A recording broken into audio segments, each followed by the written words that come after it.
Boyd District Court is now in session. Counsel Scott D. Reese presiding. All persons having action to prosecute, defenses to make, please to enter, give attention, you should be heard in turn. Order is commanded. God save the Commonwealth of Kentucky and this honorable court. You may be seated. Good afternoon. Good afternoon, Your Honor. Commonwealth versus Craig Hendry. Again, this case has been a mess. We were scheduled for a jury trial today, and I did tell you, Mr. Forman, that we were not going to continue it. We were going to have a trial and just get this thing over with. And then you filed a motion on Friday saying that you had 2 witnesses that you had to have, and one was having emergency surgery. Yes, Your Honor. I didn't rule on it. I waited for you to file a written response. I believe you talked to my secretary about it as we forwarded the motion to you. I went ahead and sustained the motion. I think any time that either party files a motion for a continuance based on indispensable witnesses being unavailable, specifically you said emergency surgery, I'm going to reset it. I think it's probably reversible error if I didn't. So I did reset it. Now I understand I put it 2 weeks just so we could get it, and I understand you're not available. Yes, Your Honor. So we can just pick a trial date that you're available for. We need to get this case tried or dismissed, one or the other. I agree, Your Honor. It has been continued several times. I know there's some problems with DPA. They went through it. Mr. Hendry went through 3 attorneys, or they are 2 attorneys, and so it's been some time. It's been a long time, but we had a change in prosecutor's office. We had DPA. You were here numerous times with different attorneys every time, and now you got involved in the case. So it's been a mess all the way through. So it's really not you guys' fault. It's been all the turnover. So, Your Honor, if I may speak, just to put this on the record, just for the purposes of the record, this case has been scheduled. Counsel made its first and so far only appearance on today's May 1st, on February the 12th, 2024. At which point the court, a tape which I reviewed right before court, so it's fresh in my memory. I asked the court for a final pretrial conference and a jury trial date, to which the court replied, I am not issuing any more final pretrial conferences. I'm setting this case for a jury trial on May the 1st. If, Mr. Forman, you would like to file any motions beforehand, you're more than welcome to file them, put them on a motion hour for the court. And I said, no problem, Your Honor, I appreciate it, thank you very much. We'll see you on May the 1st for jury trial. In the interim, there was an attempt at mediation of this case on April 8th last month, about 3 weeks ago. There was no resolution achieved. There was a tentative agreement made. Nothing was signed. Nobody, actually it was the Commonwealth who backed out at the last minute, stating that they need to check in with their witnesses or their police officers just to iron some things out. That was on April the 8th. So no agreement was reached on April the 8th. On April the 10th, Commonwealth tendered to counsel via email a proposed resolution of the case. I forwarded the same resolution to Mr. Hendry, who said he's going to look at it, think about it, and get back to me. Jury trial date was still set on May the 1st. All parties were aware of this jury trial date. So for nearly a full 3 months, both the defense and the Commonwealth have been aware that the jury trial date is going to be on May the 1st. The witnesses are to be available on May the 1st. On April the 26th, counsel received from my client that he does not agree to the potential resolution on the table. He would like to have his day in court. And I said, okay, I will let the prosecutor know. Nothing is being signed. There's no agreement on the table. Nothing was ever agreed to. So we proceed as normal, as previously discussed. Then, I believe this was on Monday, and this I don't have the exact information in front of me because this is very fresh. This happened this week. But counsel received an email correspondence from Curtis on Friday asking what's the status with the case, in which case I reached out to Mr. Hendry, and Mr. Hendry said, you know what, I'm going to trial. So I said to Curtis, we're going to go to trial. We'll see you on Wednesday, May 1st. No response was received by defense counsel, either electronically, telephonically, etc., from the prosecution. On Monday, unbeknownst to counsel, the prosecution filed a motion to continue and sent it via snail mail to opposing counsel. Now, this was 2 days ago. Trial is set on Wednesday. I would be amazed if I come to the office this afternoon and I would have the letter in my possession. I may receive it tomorrow. But even though counsel did not contact me on Monday, they were gracious enough to contact me yesterday. Yesterday morning, I received a phone call at approximately 10:30 in the morning, about 25 hours before jury trial is set to begin, that, oh, Mr. Forman, I have a witness problem. So for the first time in 3.5 months, counsel was notified that the prosecution has a witness problem less than a day before trial is set to begin. Nothing was said in February, nothing was said in March, nothing was said in April. Here we are, May the 1st, ready to go to trial.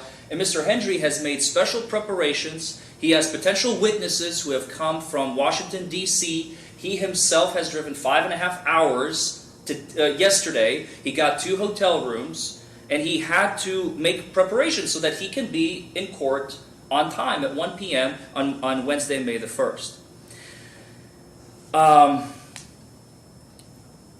The thing that I find just personally most insulting by the prosecution, no offense, Curtis, but in their motion, they specified that the continuance of this trial will not unduly burden either party. I mean, that may be true for the prosecution. That is not true for defense counsel. That is not true for the defendant. That is not true for his witnesses. That is not true for anybody in this room except for the prosecution and maybe for the court, as Your Honor is here every day. And for the prosecution, it's just a walk from their office over to the courthouse. Counsel personally had to drive here 3 hours this afternoon to be here for the jury trial, and I will have to travel 3 hours back.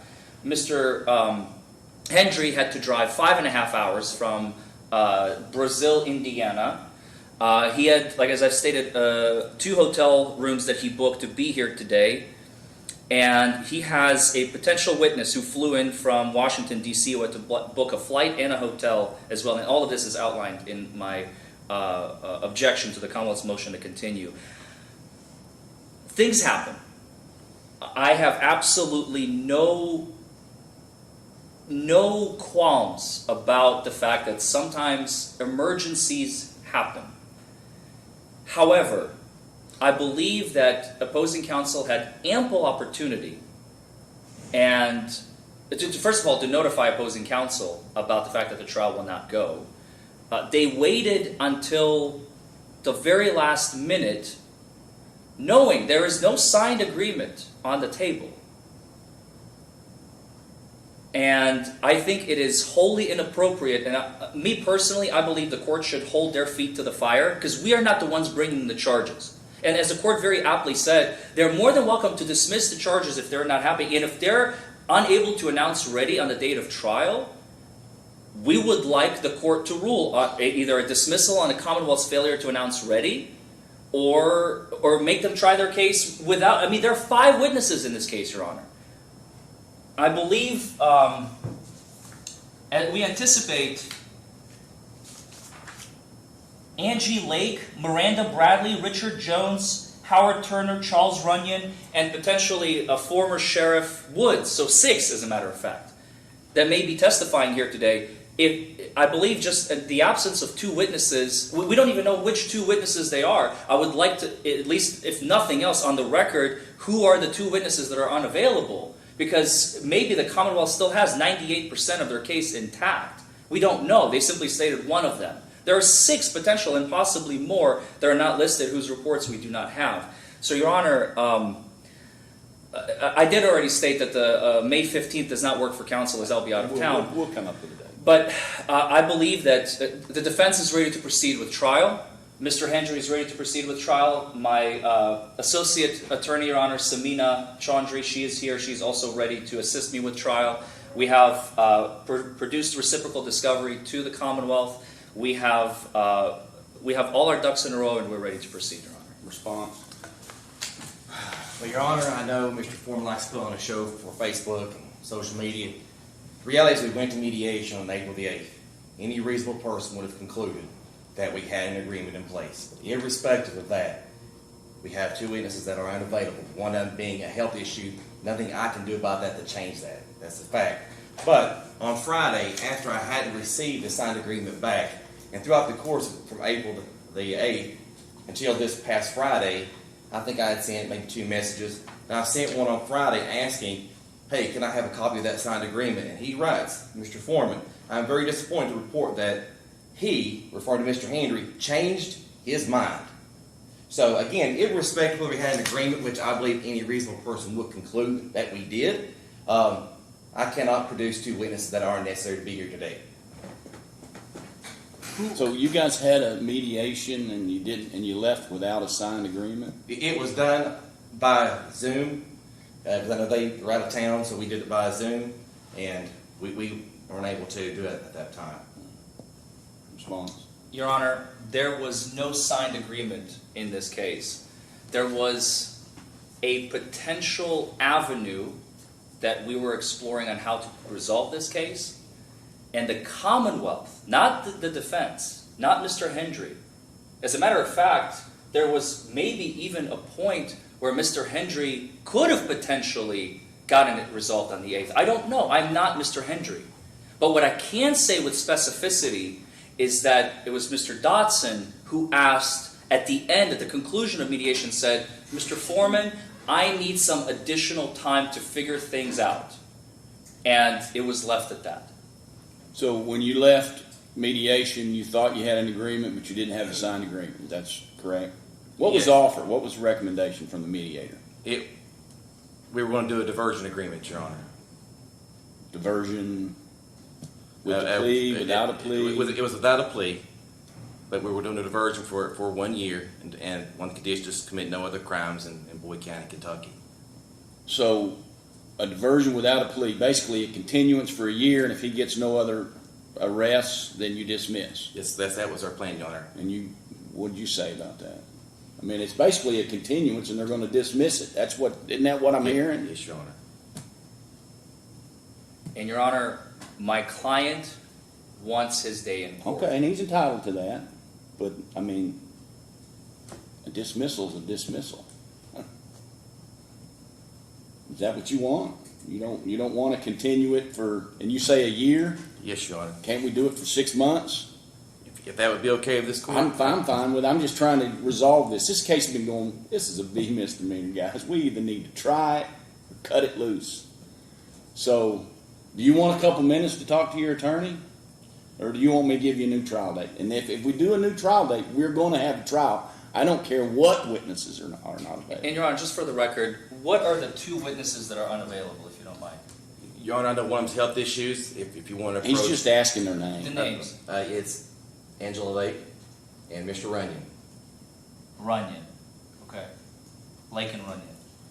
And if you don't mind my asking again, I know it's personal, and we can go up to the bench, so it's, not in front of everybody, but which one is with the health issue, if you don't mind my asking? I don't think that's relevant. Your Honor, I think it's highly relevant, because if it's Lake... I mean, we're talking about health issues. I think those are personal. Yeah. I think those are The personal. only reason I'm asking, Your Honor, is, again, I'm not trying to disparage opposing counsel in any way. It is simply frustrating for both myself and my client that all preparations were made for this case. I share your frustration, so... I understand. I'm I'm with just stating that we're ready to go to trial, and we feel that my client should be entitled to go to trial today. Do you want a couple minutes? Please, Your Honor. Okay. But if Your Honor, if you're okay with 6 months, we would be more than happy. I mean, I'm just throwing it out there. If you went to a mediator, what did they recommend? Diversion without a plea for 1 year? Yeah, And I'm willing to accept 6 months if that's what you want to do. Or we'll give you a jury trial. So, you want me to step off, or you guys want to go back to We'll take the conference room, Your Okay. Honor. Thank you.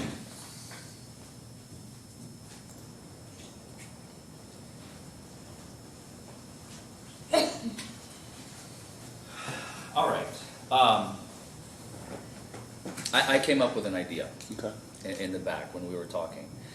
Your Honor, the only reason my client has declined diversion in the first place it seems like the Hail Mary of all Hail Marys in any criminal case. Your Honor knows this. It's the penultimate result for any defendant. Why is Mr. Hendry personally so reluctant, so outside the norm as we might think? As myself as a criminal defense attorney, anytime I brought a diversion agreement to my clients, they will jump with glee and joy. The case is over.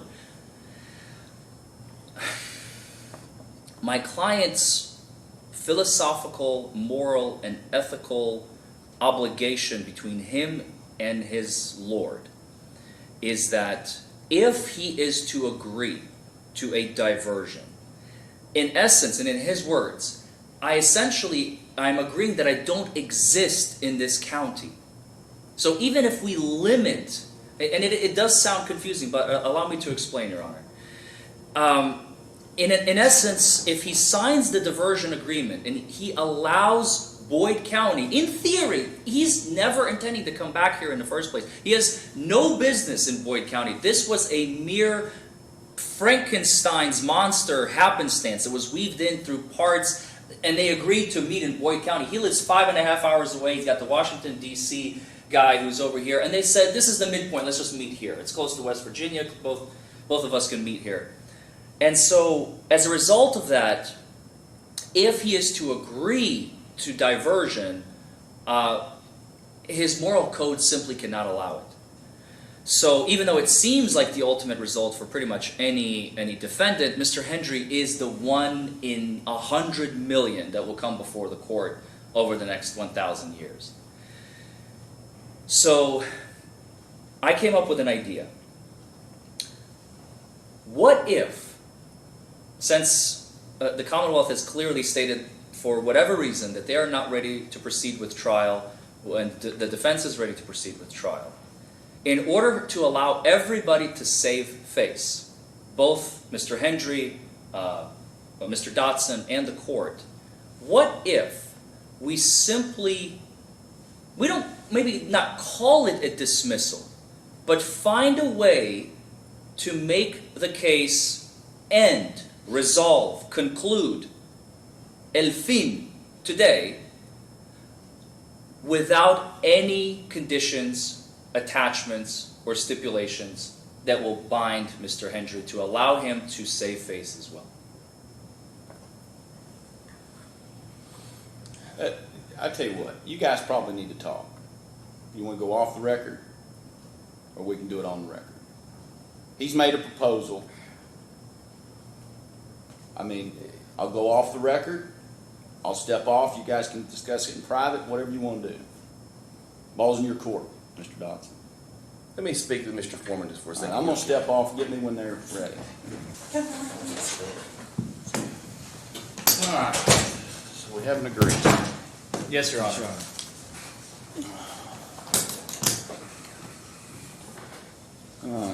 You can have a seat. Oh, I was going to have him stand, Your Honor. Okay, well, whatever you want, but I'm okay.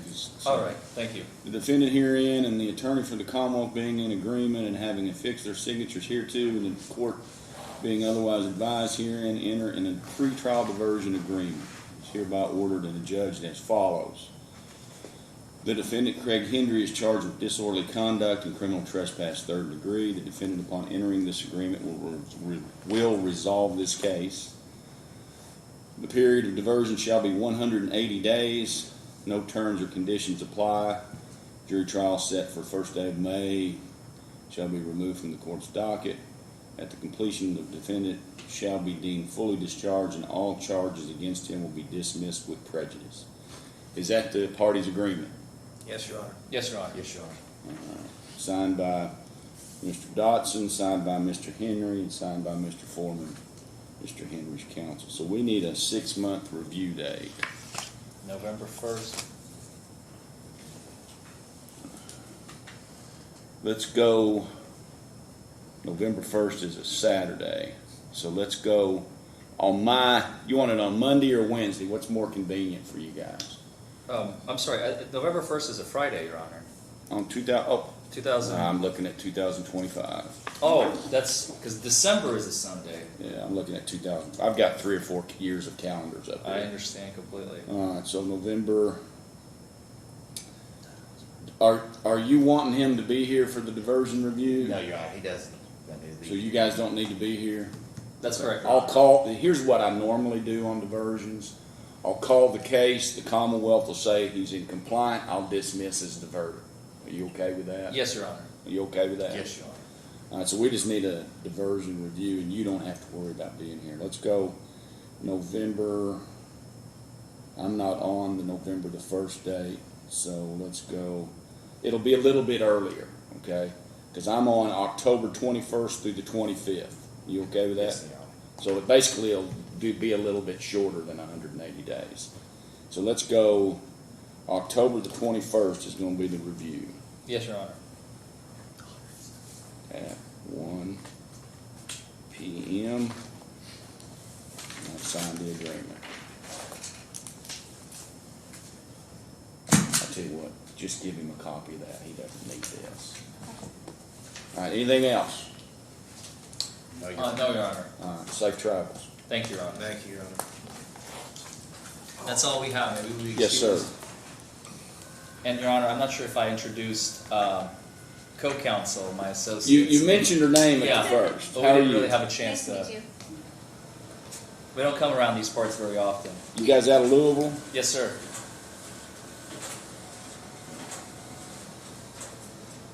And while we're still on the record, Your Honor, I did speak with Mr. Jones and the sheriff's office. They were okay with this agreement as well. Okay.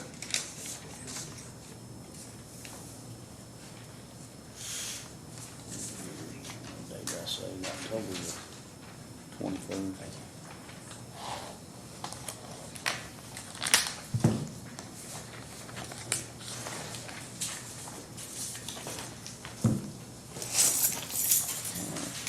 Good.